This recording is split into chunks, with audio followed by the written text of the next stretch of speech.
वंदे मातरम दोस्तों। आज मैं आप लोगों के लिए एक नया टॉपिक लेकर के उपस्थित हूँ, परिवार एवं संस्कार। ये टॉपिक समान रूप से मुख्य सेविका और गृह विज्ञान टीजीटी, पीजीटी, एलटी ग्रेड और जीआईसी की परीक्षा के लिए महत्वपूर्ण है। ये दोनों ही परीक्षाओं के लिए काम आने वाली श्रृंखला है। इसमें सभी महत्वपूर्ण प्रश्नों को शामिल किया गया है और प्रश्न तो बहुत सारे थे परिवार और संस्कार से संबंधित, लेकिन उन्हीं प्रश्नों को शामिल किया गया है जो परीक्षा की दृष्टि से बहुत ही महत्वपूर्ण हो। इस टॉपिक का पहला प्रश्न हम देखते हैं। पहला प्रश्न है, फैमिली शब्द का उद्गम फैमुलस शब्द से हुआ है। फैमुलस किस भाषा का शब्द है? हिब्रू, अमेरिकन, लैटिन, अंग्रेजी। इसका सही उत्तर है लैटिन भाषा का प्रश्न है।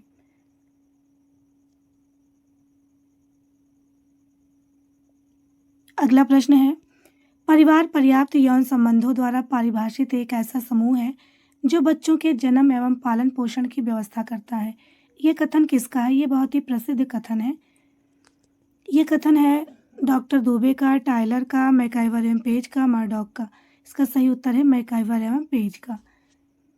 अगला कथन है, परिवार ही एक ऐसा समूह है जिसे मनुष्य पशु अवस्था से अपने साथ लाया है। ये किसका कथन है?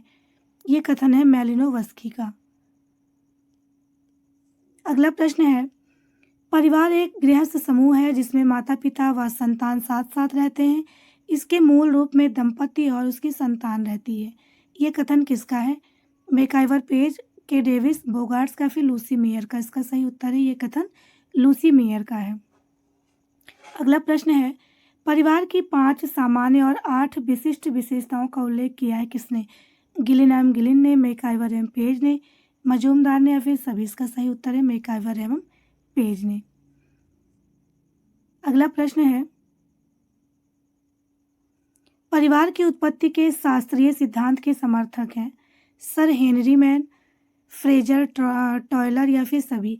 देखिए, परिवार जो परिवार टॉपिक है, इससे संबंधित परिवार की उत्पत्ति से संबंधित बहुत सारे सिद्धांत हैं, जिनमें एक सिद्धांत शास्त्रीय सिद्धांत है। इसके समर्थक कौन है इसमें?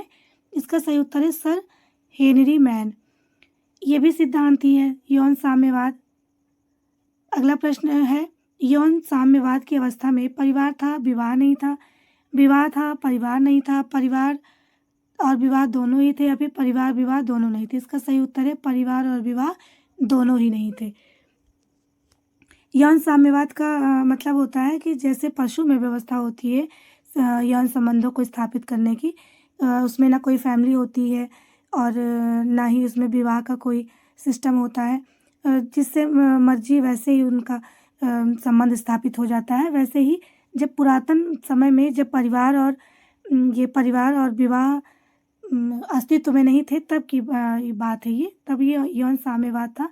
तो इसमें ना ही परिवार था इस अवस्था में और ना ही विवाह था। देखिए, मैंने अभी कहा था कि यौन साम्यवाद भी सिद्धांत है, सिद्धांत नहीं बल्कि अवस्था है।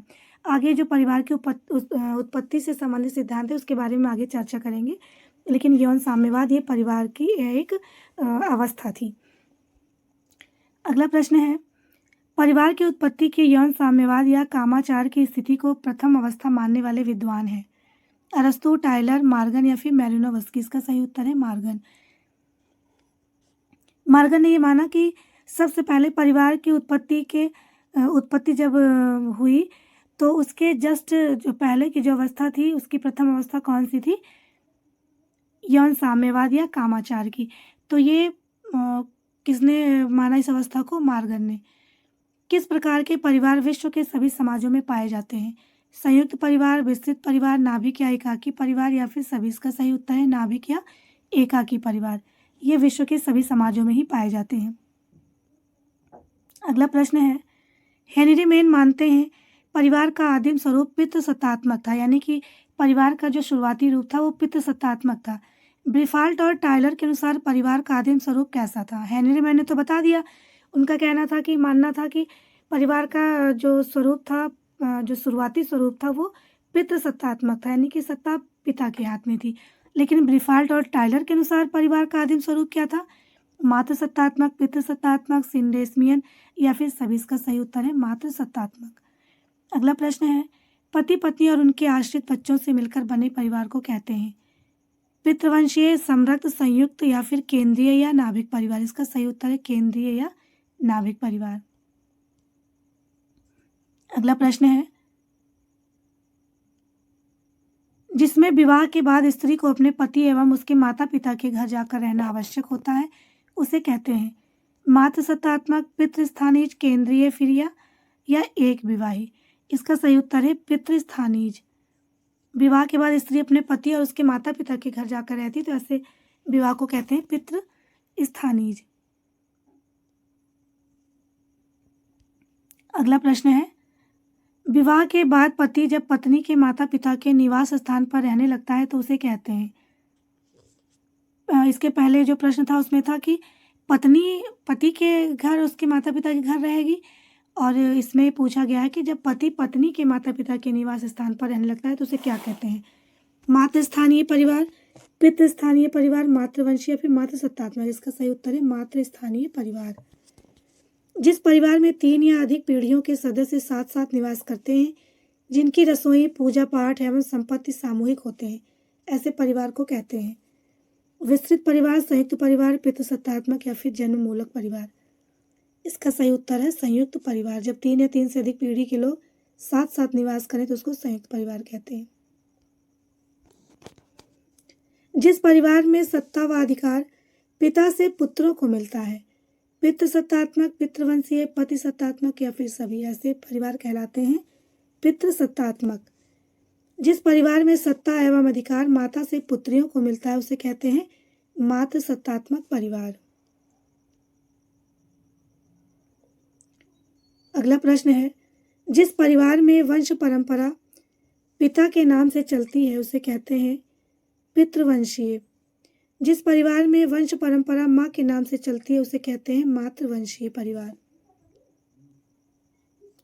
अगला प्रश्न है, जिस परिवार में एक आदमी एक ही समय में एक व्यक्ति या आदमी एक ही समय में अपने दादा और नाना नानी से संबद्ध रहता है उसे कहते हैं उभयवाही परिवार, द्विनामी परिवार, पितृ मातृमार्गी परिवार या फिर द्विस्थानीय परिवार। इसका सही उत्तर है द्विनामी परिवार।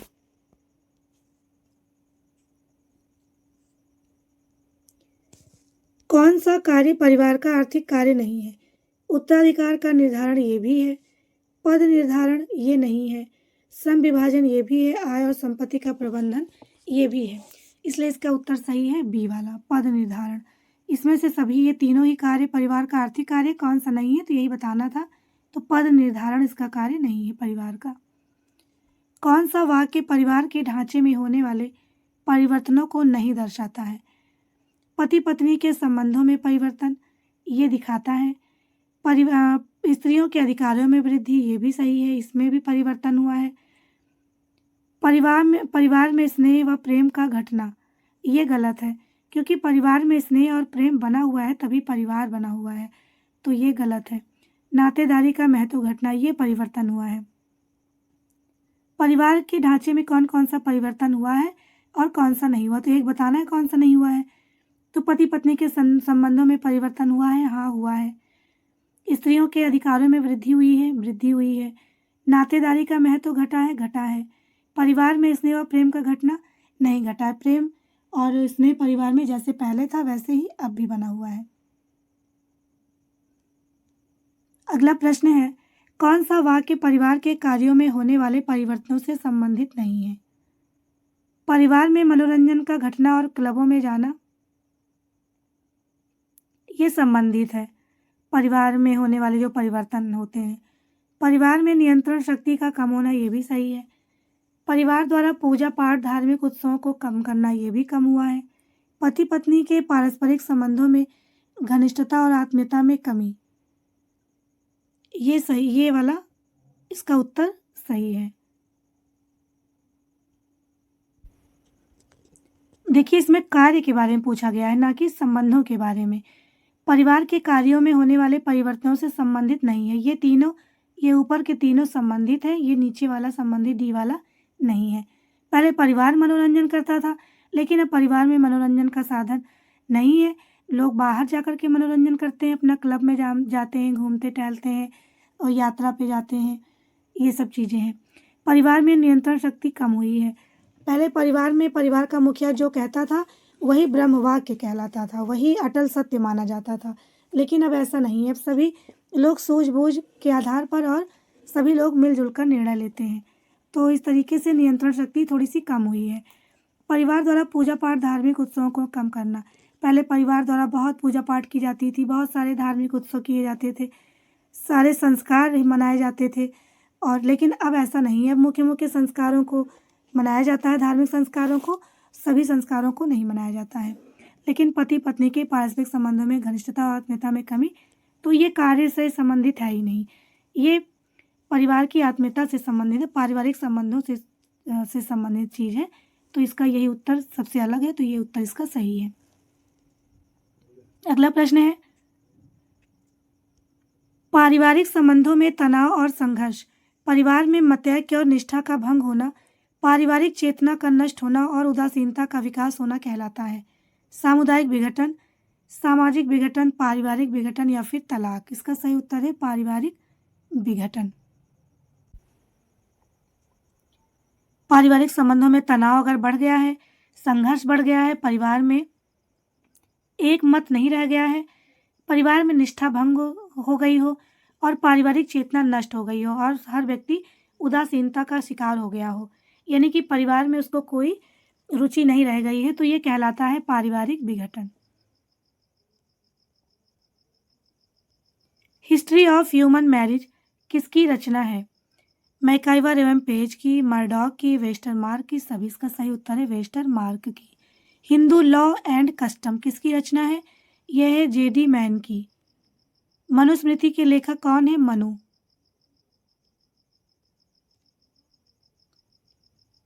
सम ऑस्पेक्ट्स ऑफ फैमिली इन महुआ के लेखक हैं IP Desai.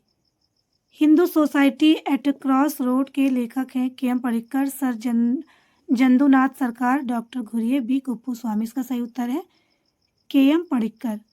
Marriage and family in India के लेखक हैं मजूमदार, डॉक्टर दुबे, के एम कपाड़िया, सभी। इसका सही उत्तर है के एम कपाड़िया। अगला प्रश्न है, द मदर्स के लेखक हैं वेस्टरमार्क, टायलर, मार्गन या फिर ब्रीफाल्ट। इसका सही उत्तर है ब्रीफाल्ट।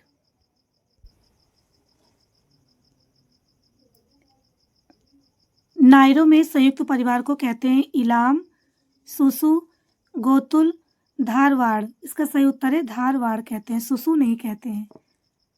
ज़्यादातर लोगों का ध्यान इसी पे गया होगा।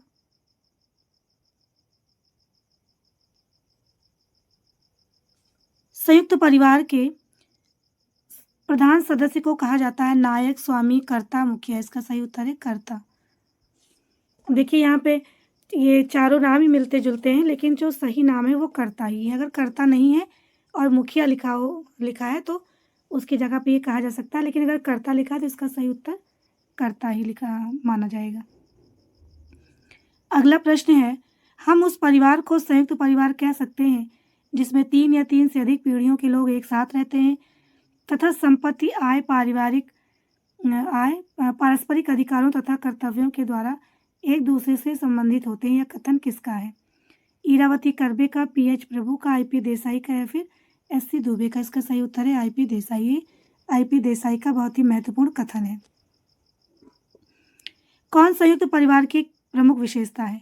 एक, व्यक्तिवादी व्यवस्था, कर्ता की प्रधानता, संदर्भ समूहों से लगाव या फिर गतिशीलता। इसका सही उत्तर है कर्ता की प्रधानता। ग्रामीण अर्थव्यवस्था में संयुक्त परिवार एक उपयोगी व्यवस्था है, कथन है सत्य, अर्धसत्य, असत्य या फिर कोई नहीं। इसका सही उत्तर है सत्य। ग्रामीण अर्थव्यवस्था में संयुक्त परिवार एक उपयोगी व्यवस्था है, ये सही कथन है। संयुक्त परिवार की संपत्ति में स्त्रियों को पुरुषों के समान संपत्ति अधिकार देने वाला कानून पास हुआ 1954, 1961, 1956 या 1972। इसका सही उत्तर है 1956। ब्रिटिश काल में पुनर्विवाह को प्रोत्साहन देने व सबसे अधिक प्रयत्न करने वाले समाज सुधारक का नाम है रानाडे, महर्षि कर्वे, ज्योतिबा फुले, ईश्वरचंद विद्यासागर। तो इसका यही उत्तर सही भी है, ईश्वरचंद विद्यासागर, यानी विधवाओं के विवाह को दो प्रोत्साहन। भारत में बाल विवाह निरोधक अधिनियम पारित किया गया? 1917, 1829, 1929 या फिर 1942? इसका सही उत्तर है 1929। विधवा पुनर्विवाह को कानूनी मान्यता सबसे पहले दी गई 1956 में। अगला प्रश्न है, पंचायती राज संस्थाओं में स्त्रियों के लिए 33% स्थान सुरक्षित रखने के लिए एक केंद्रीय अधिनियम पारित हुआ? 1961, 1975, 1981 या फिर 1992? इसका सही उत्तर है 1992 में। किस वर्ष को अंतर्राष्ट्रीय महिला वर्ष के रूप में घोषित किया गया? 1970, 1975, 1981 या फिर 1990? इसका सही उत्तर है 1975। अगला प्रश्न है, कौन एक हिंदू स्त्रियों के जीवन की वर्तमान समस्या नहीं है? बाल विवाह, अंतर्जातीय विवाह पर नियंत्रण, बहुपत्नी विवाह या फिर दहेज प्रथा? इसका सही उत्तर है बहुपत्नी विवाह। ये आज की वर्तमान समस्या नहीं है हिंदू स्त्रियों के जीवन में, लेकिन बाल विवाह, अंतर्जातीय विवाह पर नियंत्रण और दहेज प्रथा ये तीनों ही हिंदू स्त्रियों के जीवन की वर्तमान समस्या है। अगला प्रश्न है, कौन सी हिंदू महिलाओं की वैवाहिक समस्या नहीं है? बाल विवाह, विधवा पुनर्विवाह, बहुपत्नी विवाह, दहेज और तलाक? तो ये बाल विवाह, विधवा पुनर्विवाह, दहेज, तलाक ये सब हिंदू महिलाओं की वैवाहिक समस्या है और ये बहुपति विवाह नहीं है, क्योंकि अब बहुपति विवाह होते ही नहीं हैं। अगला प्रश्न है, भारत में महिला आयोग का गठन किया गया? जनवरी 1980, फरवरी 1988, जनवरी 1992, मार्च सन 2001? इसका सही उत्तर है जनवरी 1992। महिला सशक्तिकरण नीति अपनाई गई 1999, 2000, 2001, 2002? इसका सही उत्तर है सन 2001। अगला प्रश्न है, भारत सरकार द्वारा स्त्री शक्ति पुरस्कार प्रारंभ हुआ 1999 में, सन 2000 में, 1998 में, सन 2002 में? इसका सही उत्तर है 1999 में। The position of women in Hindu civilisation ये किसकी रचना है? जे.एम. कपाड़िया की, ए.एस. अल्तेकर की, जी.एस. घुरिये की या फिर सभी? इसका सही उत्तर है ए.एस. अल्तेकर की। अगला प्रश्न है, भारत की राष्ट्रीय जनसंख्या नीति 1974 में बनाई गई और एक व्यवस्थित राष्ट्रीय जनसंख्या नीति 1976 में घोषित की गई, परंतु भारत में परिवार नियोजन कार्यक्रम आरंभ हुआ कब? 1950, 1992, 1952 या फिर 1957? इसका सही उत्तर है 1952 में। अगला प्रश्न है, जनांकिकी शब्द का सर्वप्रथम प्रयोग गुइलार्ड ने किया। जनांकिकी का पिता किसे कहा जाता है? जनांकिकी शब्द का सर्वप्रथम प्रयोग तो गुइलार्ड ने किया, लेकिन जनांकिकी का पिता किसे कहा जाता है, यानी कि इस शब्द को जन्म किसने दिया, यानी सबसे पहले कहा किसने? प्रयोग करना अलग बात है, कहना अलग बात है। तो इसका सही उत्तर है माल्थस ने। माल्थस ने जनांकिकी शब्द को सबसे पहले कहा और प्रयोग किया गुइलार्ड ने। अगला प्रश्न है, हिंदू संस्कार पुस्तक के लेखक हैं घुरिये, राजबली पांडे, पी.एच. प्रभु या फिर कौटिल्य? इसका सही उत्तर है राजबली पांडे। संस्कारों की संख्या कितनी है? 13, 14, 15, 16? इसका सही उत्तर है 16। हमारे हिंदू समाज में 16 संस्कार पाए जाते हैं। किस संस्कार को ब्रह्मचर्य आश्रम का द्वार कहा गया है? नामकरण, निष्क्रमण, उपनयन या फिर केशांत संस्कार? इसका सही उत्तर है उपनयन, जिसको जनेऊ भी कहा जाता है। अगला प्रश्न है, गौतम धर्म सूत्र में संस्कारों की संख्या 40 है, परंतु बौधायन गृह सूत्र में संस्कारों की संख्या कितनी है? 16, 18, 20 या फिर 13? इसका सही उत्तर है 13। अगला प्रश्न है, वह संस्कार जिसके द्वारा साधारणतया 5 वर्ष की आयु से बालक को अक्षर ज्ञान देना आरंभ कर दिया जाता है, उसका नाम है विद्यारंभ संस्कार, वेदारंभ संस्कार, दीक्षा संस्कार या फिर देव पूजन संस्कार? इसका सही उत्तर है विद्यारंभ संस्कार।